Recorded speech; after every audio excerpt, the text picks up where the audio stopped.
It is better to be feared than loved, if you cannot be both. Machiavelli. You've spent your life trying to be good, not just kind, but agreeable, humble, polite, forgiving. You believed that if you were fair, others would be fair back. That if you were generous, the world would eventually reward you. But what has it really given you? Exhaustion, frustration, a quiet, invisible ache that comes from constantly swallowing your truth just to keep others comfortable. You smile when you want to scream. You say yes when your whole being wants to say no. And deep down, a terrifying question starts to whisper, is this goodness or is this self-betrayal? The truth is brutal but necessary. The world doesn't reward your goodness. It rewards your power. It doesn't care how kind you are if your kindness makes you invisible. That's why we're turning to Machiavelli today. Not as a symbol of cruelty, but as a mirror to our naivety. In this video, we're not here to tell you to stop being a good person. We're here to help you stop being a powerless one. Ready to wake up? Let's begin. Maybe you've already started noticing it, the quiet resentment that builds when you keep saying yes out of habit. The discomfort in your gut when someone assumes you'll just go along. Again. At work, you stay late to cover for a colleague, thinking it'll be appreciated, but instead, it becomes expected. In friendships, you listen, support, give your time, but when you finally need help, the room falls silent. And in relationships, you forgive, you bend, you accommodate, until one day, you realize you've disappeared completely. This isn't just about being taken advantage of. It's about the slow erosion of your self-respect under the weight of being nice. The world doesn't respond to how pure your intentions are. It responds to how clearly you define your boundaries. And when those boundaries are missing, even the most well-meaning people will unconsciously take more than they give. It's not always malicious, but it is real. We teach others how to treat us. And if your pattern is to overextend and stay silent, then silence becomes your identity in their eyes. Think about it. Have you ever felt angry after helping someone, not because you didn't want to help, but because deep down, you knew you didn't feel safe to say no? That's not generosity. That's compliance, pretending to be kindness. And the longer you live in that space, the more invisible you become. So what's the shift? It's not about becoming aggressive or hard. It's about stepping out of the role you never consciously chose, the fixer, the appeaser, the one who keeps the peace at their own expense. That shift starts with small, powerful acts of self-definition, saying, I'm not available right now, asking, what do I need in this situation? And letting go of the idea that you must justify your limits to be worthy of love or respect.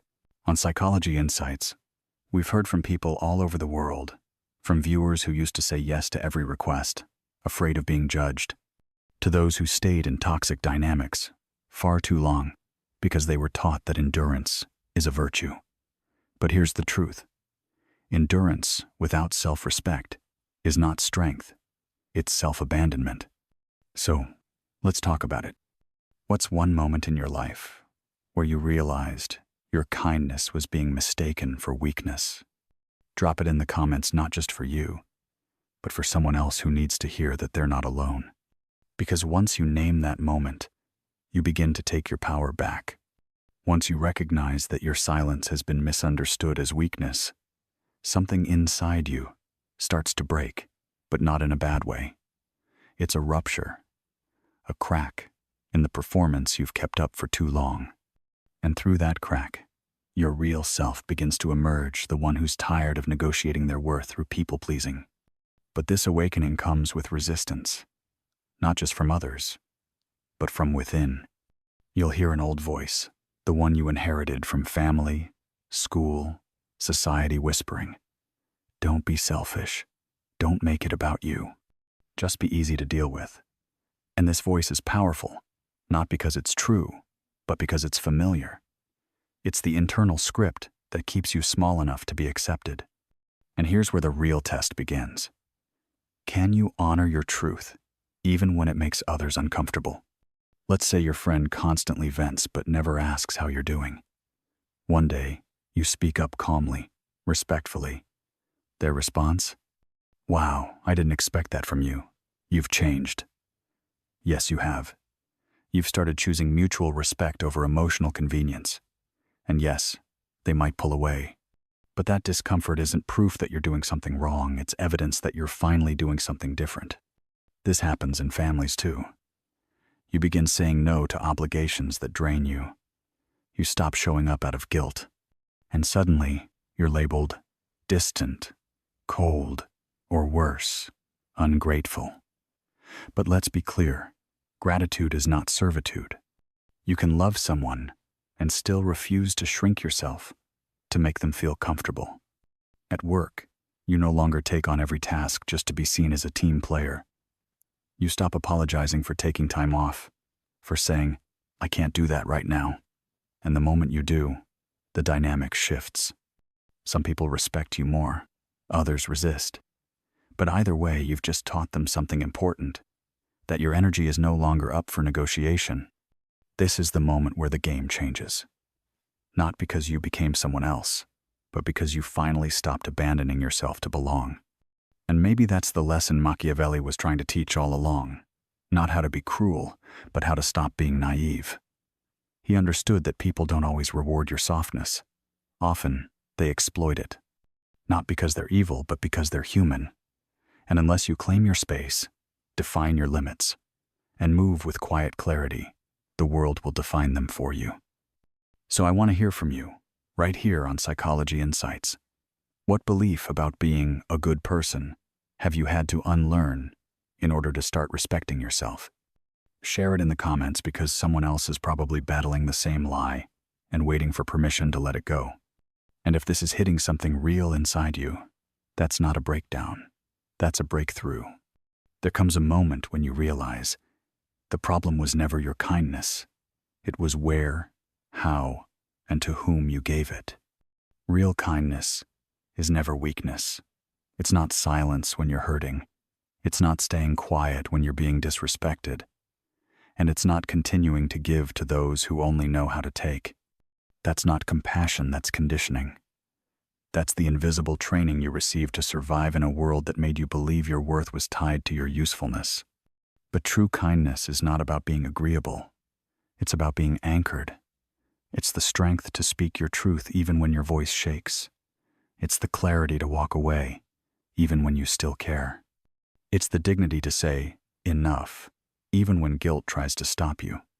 Somewhere along the way, many of us were taught that love means overextending, that maturity means swallowing every disagreement, that being good means being endlessly available. But that kind of goodness will drain you. And what's left of you once you've given yourself away to everyone but you? Think of the people you truly admire, the ones who carry both softness and strength, the ones who show compassion, but never at the expense of their boundaries. That's not arrogance. That's alignment. They've stopped outsourcing their worth to others, and they've started living with self-respect as their baseline. This shift is subtle, but it's everything. You no longer say yes because you're afraid to say no. You no longer stay just because leaving feels uncomfortable. You no longer confuse guilt with loyalty. And as this new version of you emerges steady, honest, unapologetic, the people around you begin to change too. Some will grow with you. Others will fall away. But this time, you'll know. Their reaction does not define your path. You are not here to perform goodness. You are here to embody integrity. So if this message resonates, if something inside you is stirring, challenging the old story you've been told about who you're supposed to be, then don't ignore it. That's your truth knocking. If you've found value in this video so far, take a second to reflect and share your thoughts in the comments. What part challenged you the most? What are you ready to stop apologizing for? Your story might be the mirror someone else needs to finally see themselves clearly. There's a pivotal moment in every person's growth when they stop asking, what do people expect from me? And start asking, what do I expect from myself? And when that shift happens, everything changes. The silence that used to feel safe starts to feel suffocating. The smile you once used to keep the peace begins to feel like a mask you can't bear to wear. And the role of the nice one, the helper, the selfless giver, it starts to feel less like love and more like self-burial. Because here's the reality most won't say out loud. The longer you suppress your needs, your limits, and your truth to keep others happy, the more you begin to resent yourself, not just them, yourself. You begin to wonder, why didn't I speak up sooner? Why do I always bend? When did I decide that being good meant being invisible? This is not a weakness speaking. This is awakening. At first, you'll try to go back. You'll try to slip back into the role everyone liked, the agreeable version of you who didn't make waves. But something inside won't let you. Because once you've tasted the dignity of being honest, of saying no without guilt, of choosing rest over obligation, of naming your needs out loud, you can't unfeel that freedom. And yes, people will react. Some will be confused. Some will push back. Some will label your clarity as coldness, your boundaries as arrogance. But pause and look closely. Who are the ones most offended by your growth? Usually, they are the ones who benefited from your silence, from your constant availability, from your guilt. Let them be uncomfortable. Because their discomfort is not your failure. It's the evidence that you're no longer molding yourself to fit their version of you. And you don't owe anyone your smallness so they can stay comfortable in their control. From here, your relationships begin to transform. You start attracting people who respect your boundaries, not resent them, who value your honesty, not punish it. And more importantly, you begin to relate to yourself in a new way. You no longer need to perform goodness to feel worthy. You are no longer looking outward for validation, because inwardly, you've started to reclaim your center. This isn't about becoming unkind. It's about becoming unshakable. It's about stepping into a version of yourself that doesn't collapse just to be accepted. And once you do, you begin to feel something deeper than approval. You begin to feel peace. So, if you're here, if you've made it this far, maybe this isn't just a video for you. Maybe it's a mirror, a wake-up call, a reminder that you're not crazy for wanting more than being liked. You're not selfish for wanting space, rest, and truth. If this message speaks to you, leave a comment and share what part hit the hardest, because someone out there is still stuck in the role you just outgrew, and your words might be the courage they need. And if you're ready to stop living a life of quiet resentment and start stepping into quiet strength, this is your beginning. So here we are, the end of the video, but the beginning of something far more important.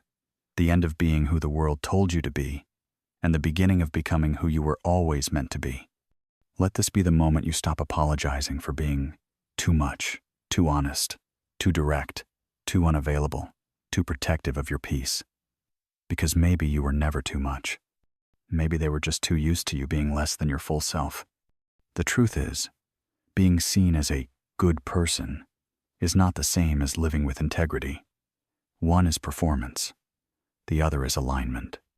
And when you let go of the image others projected onto you, you make space to live more fully, speak more clearly, and love more honestly, starting with yourself.